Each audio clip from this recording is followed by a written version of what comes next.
Hello Zenzy students, welcome to our channel Zenzy Edu. तो हमने पिछली क्लास में रिलेशन एंड फंक्शन की फुल एक्सप्लेनेशन ली थी। अब हम चैप्टर 2 पे जाएंगे। चैप्टर 2 का नेम है इन्वर्स ट्रिग्नोमेट्री फंक्शन। सो इसमें हमें एनसीईआरटी सॉल्यूशन करेंगे, पर उससे पहले थोड़ा बेसिक समझ लेते हैं। तो this is chapter 2।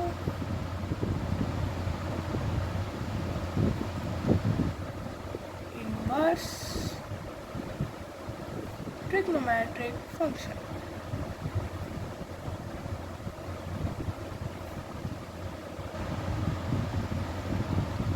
So Gen Zs, हमें इसको समझने के लिए हमने पहले पढ़ा हुआ है। हम क्या पहले 11th में हम पढ़ते थे ट्रिग्नोमेट्रिक फंक्शंस।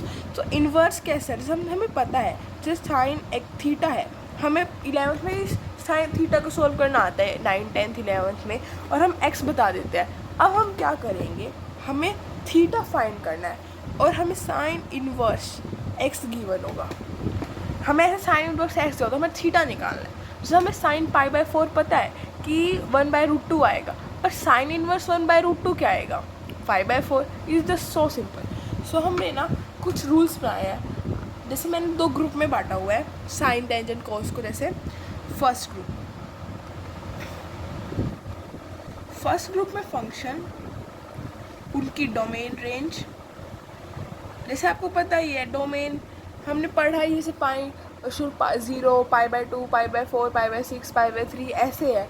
तो उनके आंसर क्या आते थे 1/2, 1/√2, 3√3/2 ऐसे ही इसमें हम फंक्शन में देखेंगे। फर्स्ट ग्रुप में फर्स्ट फंक्शन जैसे हमने लिया हुआ है sign inverse x.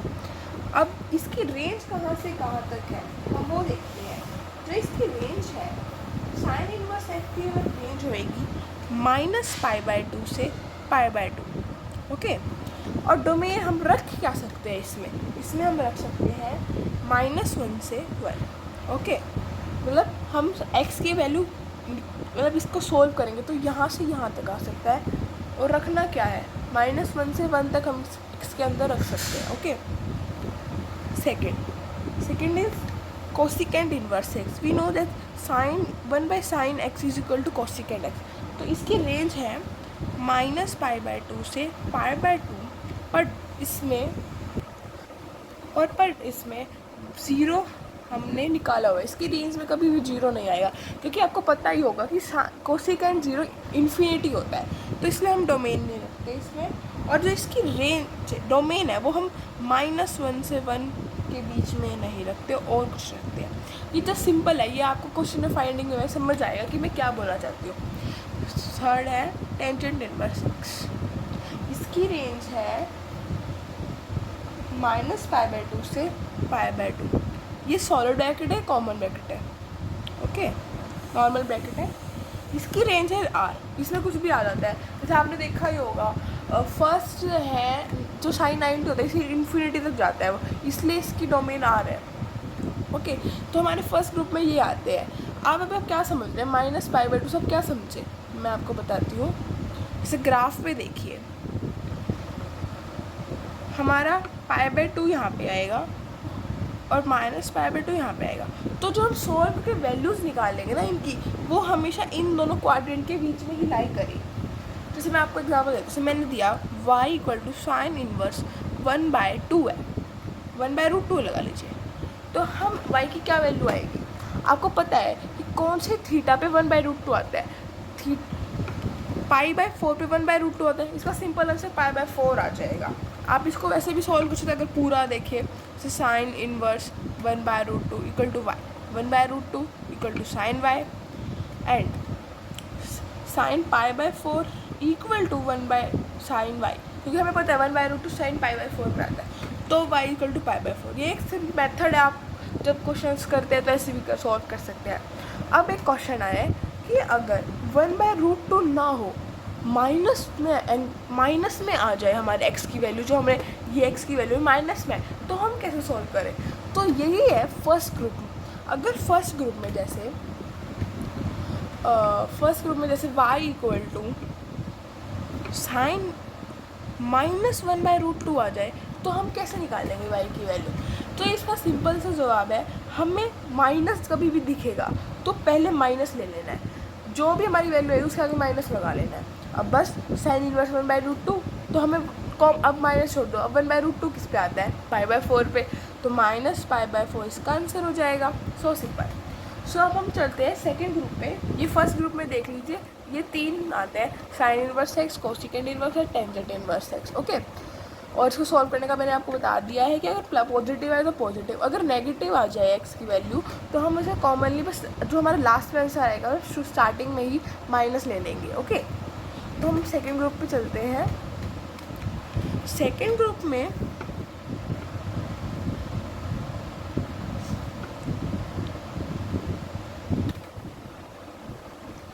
Second group में फंक्शन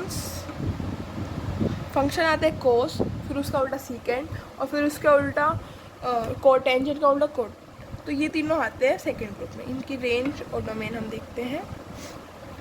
फर्स्ट है cos inverse x.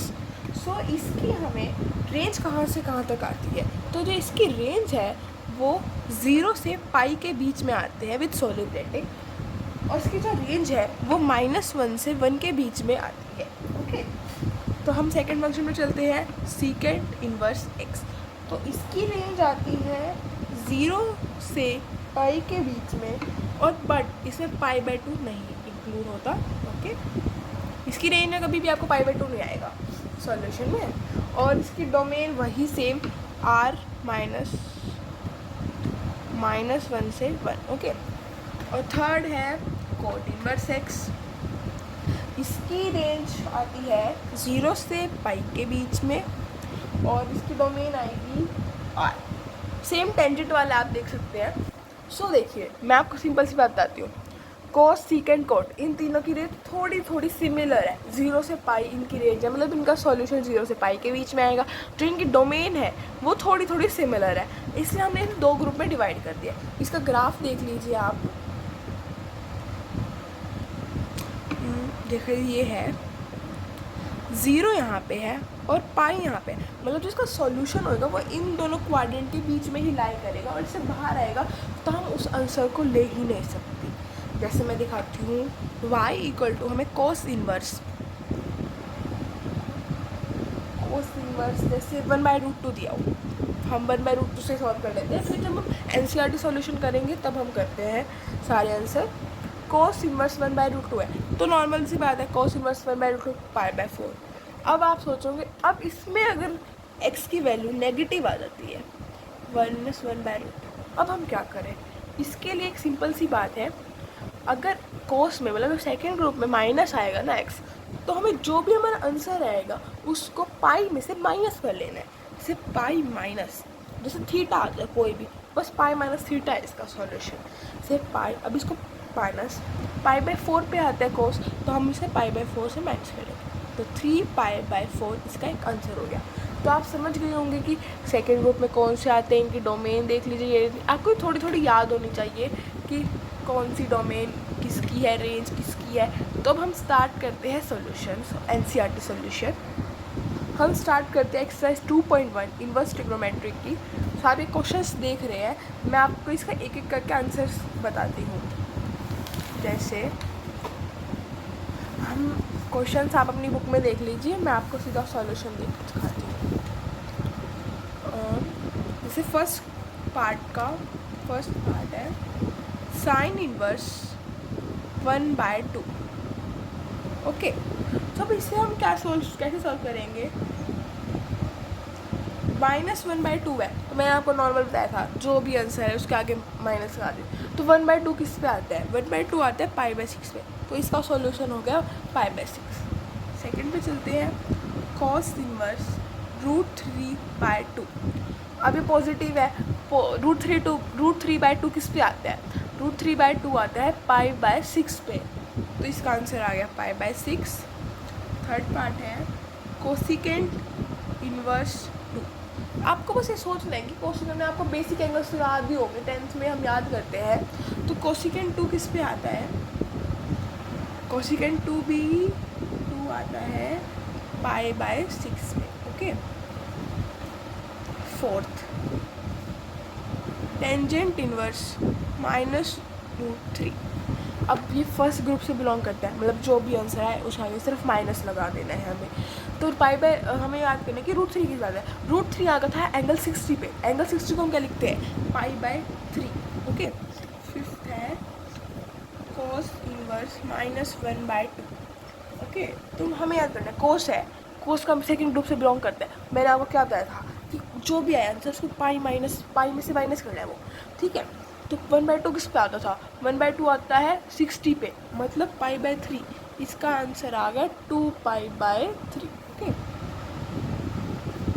6 tangent inverse -1 first group से बिलोंग करता है, तो जो भी आंसर है उसके आगे माइनस लगा लेना है। 1 किस पे आता है, π/4 पे, तो आ गया π/4। ओके, 7th है सीकेंड इनवर्स 2/3। अब देखो सीकेंड आपको मैं होप करती हूँ कि आपको सारे जो कॉमन एंगल्स है ये 1/2, 1/√2, √3/2, √3, ये सब आपको याद होंगे, या इसके टेबल आपको गूगल वगैरह से निकाल लीजिए, आप इधर पढ़ लीजिए, आपको याद होनी चाहिए। तो सीकेंड इनवर्स 2/3 ये आता है 30 डिग्री पे, और ये पॉजिटिव भी है, तो ये इसका आंसर आ जाएगा π/6। ओके, अब हम करते हैं 8th क्वेश्चन। 8th क्वेश्चन है कॉट इनवर्स √3। आप देखिए कॉट के किस थीटा पे आता है, पाई बाय ये आता है 630 पे, तो आ गया π/6। ओके, 9th क्वेश्चन है कोस इनवर्स -1/√2। अब देखो मैंने सेकेंड ग्रुप से बिलोंग करता है, तो -1/2 π/4, तो आंसर आ गया 3π/4। 10th क्वेश्चन है कोसिकेंट इनवर्स -√2। ये मैंने आपको बताया है, ये फर्स्ट ग्रुप से एलिमेंट बिलोंग करता है फंक्शन, तो इसको जो भी आंसर आएगा माइनस। √2 किस पे आता है, π/4 पे, तो इसका आंसर आ गया π/4। तो ये फर्स्ट छोटे छोटे क्वेश्चन थे। अब हम इसका 11th पार्ट शुरू करेंगे।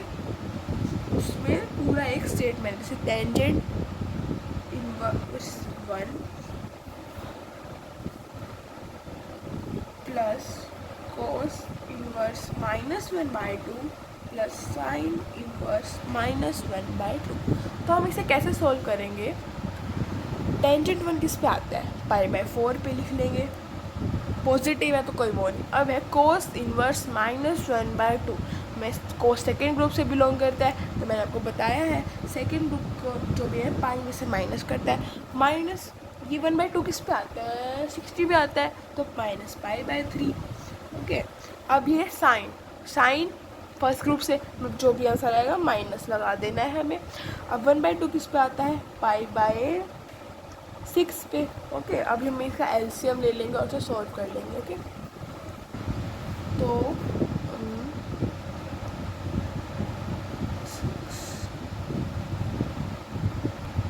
तो 12 इसका एलसीएम आ गया 3π plus 12π minus 4π minus 2π। Okay, 4 6 9 9 12 minus 3π by 12, it means π/4 is the answer।